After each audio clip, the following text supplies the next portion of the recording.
heading out to the shop this Saturday. It is beautiful here in the Pacific Northwest.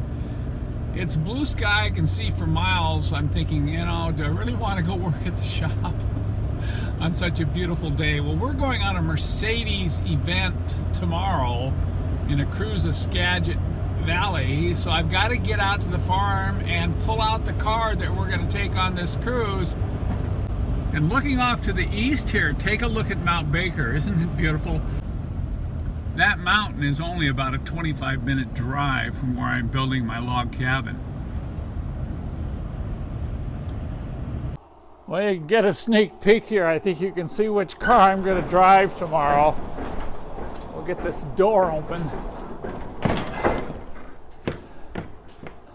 This is going to give you the clue right here. First thing I'm going to have to do here is disconnect the battery tender. Of course, you know, I put all my cars on these battery tenders. It's so nice to just come out and get in them and have them start up. Well, let's see how this one does. Oh, I just love dropping into my S600 coupe. It is so comfortable. Okay, here we go.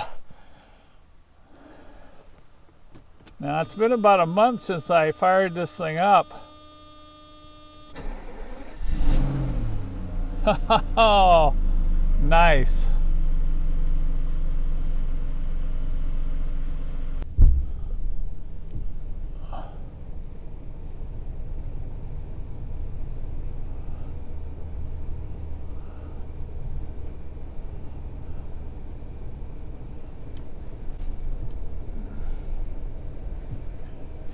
I'm going to let it warm up here a little bit, and then we'll take it on a little road test before I come back and check all the fluids. You know, it's hard to believe this car is 23 years old.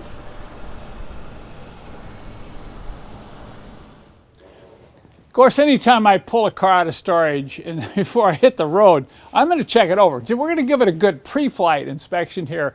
And I rolled it in here and pulled out the air hose. That's the first thing I check, is the air pressure in the tires. And now I've opened up the hood and I'm going to check all the fluids. Because if you've never looked closely in the engine compartment of one of these W140 V12s, you're going to find it quite interesting. Because if you started looking around and say, well, where's the power steering pump? How do I check power steering fluid?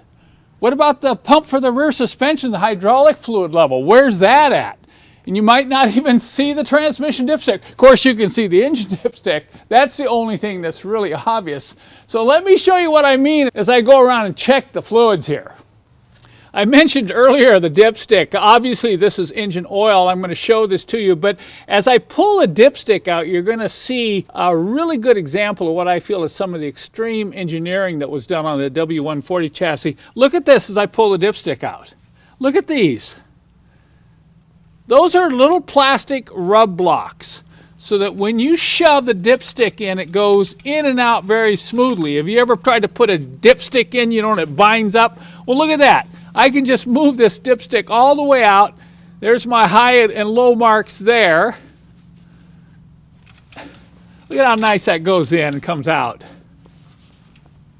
Okay, we're right up, just about 1/8 of an inch below the high mark. Oil looks very clean. Okay, that's all right. Then we'll check coolant. That's obvious right here, the coolant reservoir tank. That's full, looks clean. Now, where's the transmission dipstick? You know, most of them are back by the firewall, and you're going to look around here and it's going to drive you crazy, and you may even miss it, but look at that, it's right here.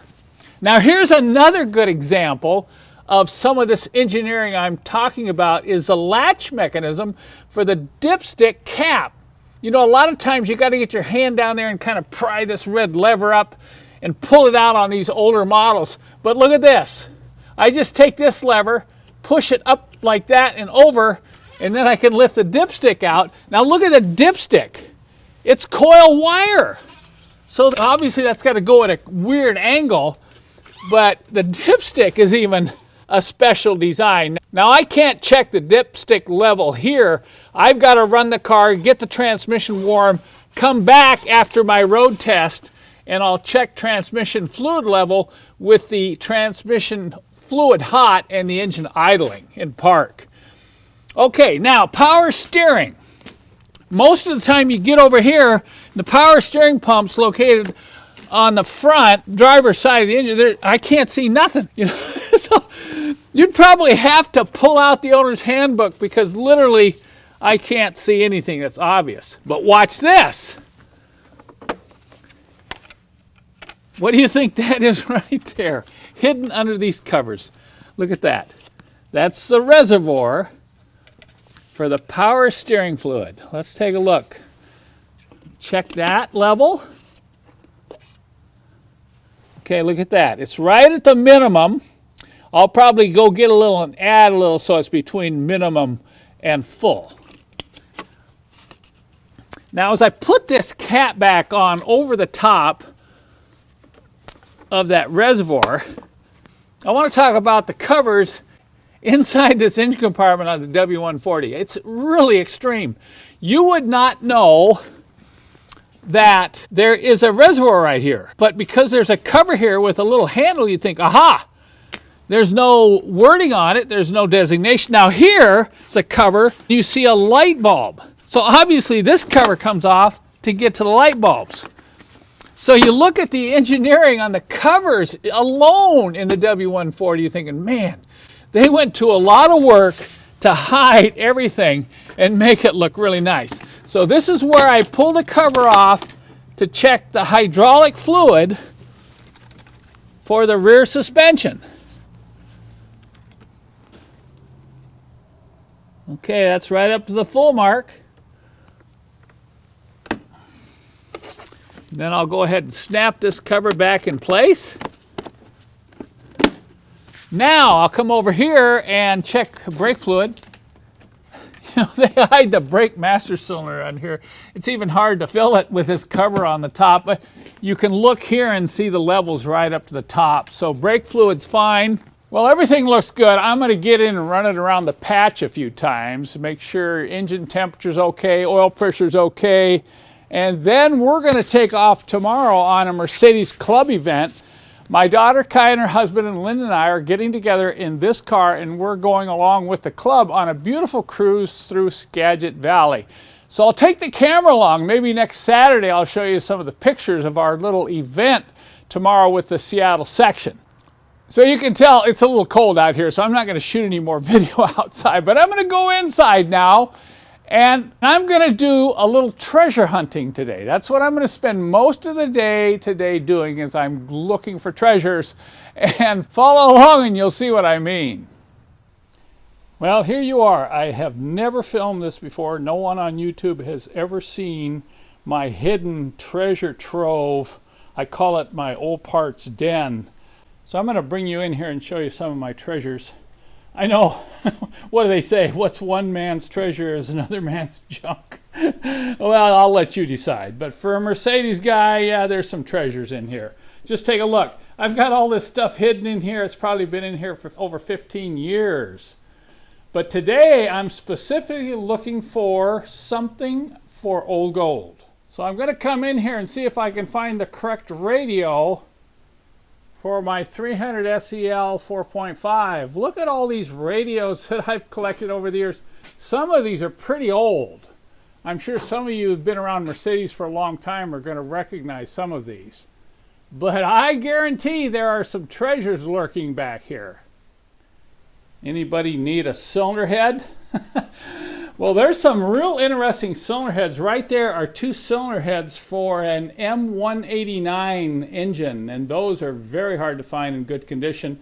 And then I have a number of engines buried back here, and I'm going to be selling off these engines and a lot of my other treasures because I just cannot keep all this stuff as I get older. Take a look right here. Here is an exceptionally nice 190E 2.6 engine. If anybody needs one of these, I've got videos on YouTube that show you just how nice this engine is.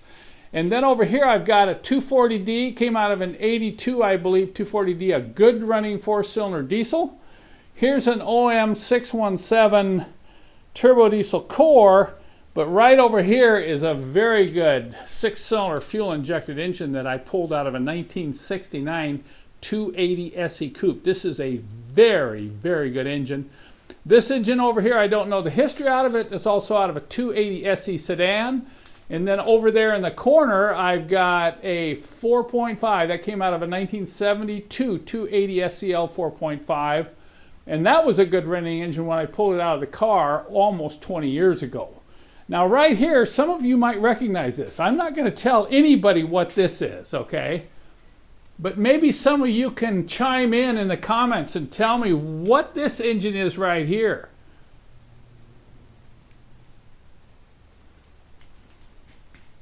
Okay, so you get to peek inside here. I've also got shelves of some really interesting parts. It's going to be dark, so you won't be able to see all my treasures. Whoops, not even in focus. So now let me take you over and show you a couple of really special diesel engines that I'm going to be selling.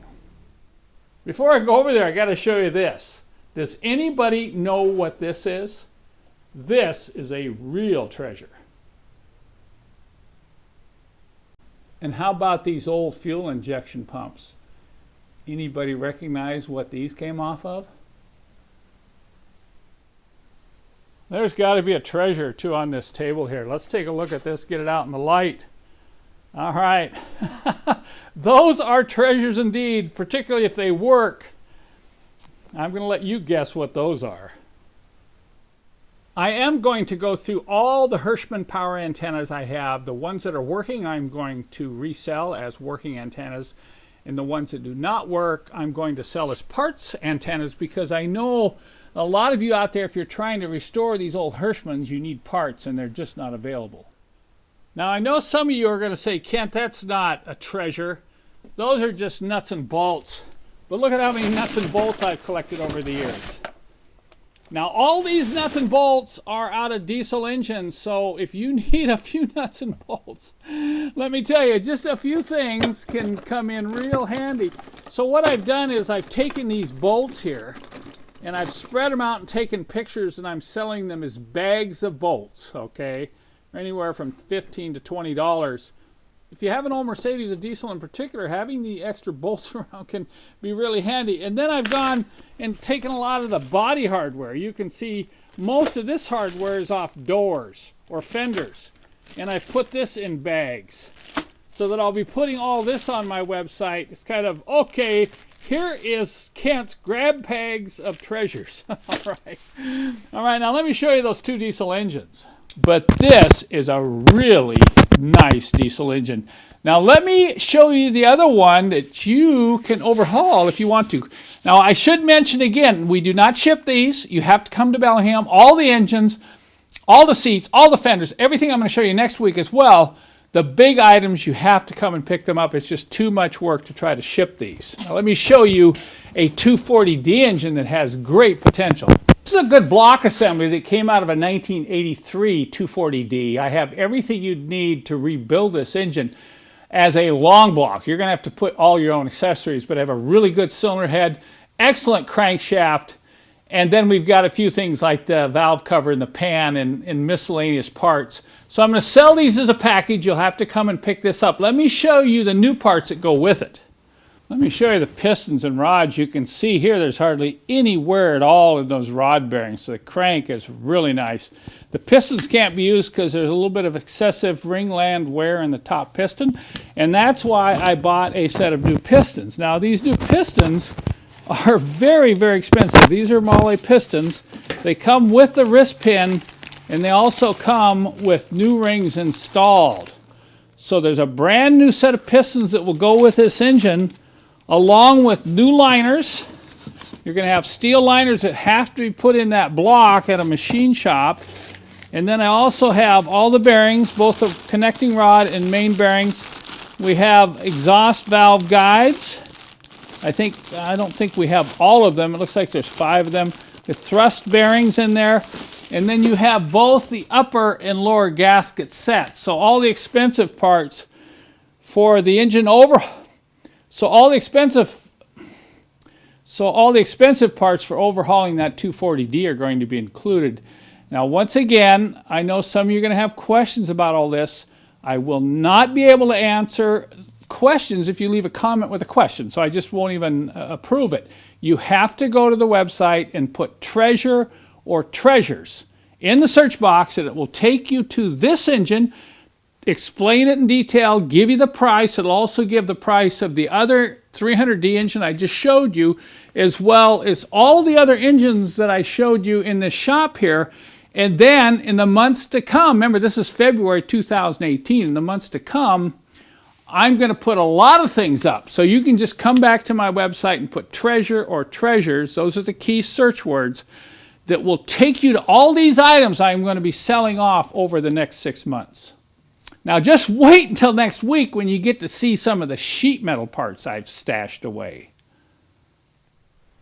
Okay, in the next room we have a treasure of a different sort.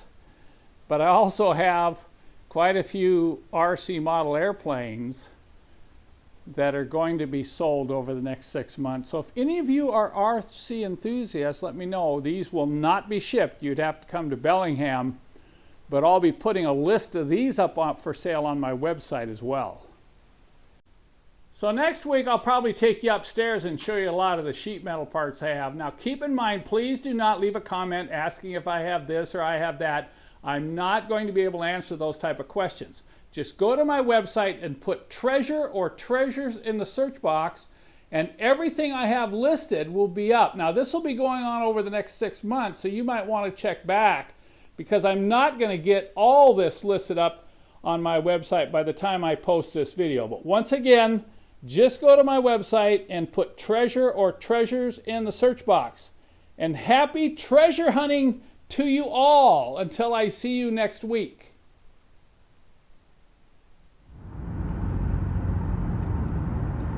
Just look at how this S600 is geared. At 50 miles an hour, it's turning about 17 to 1800 RPM.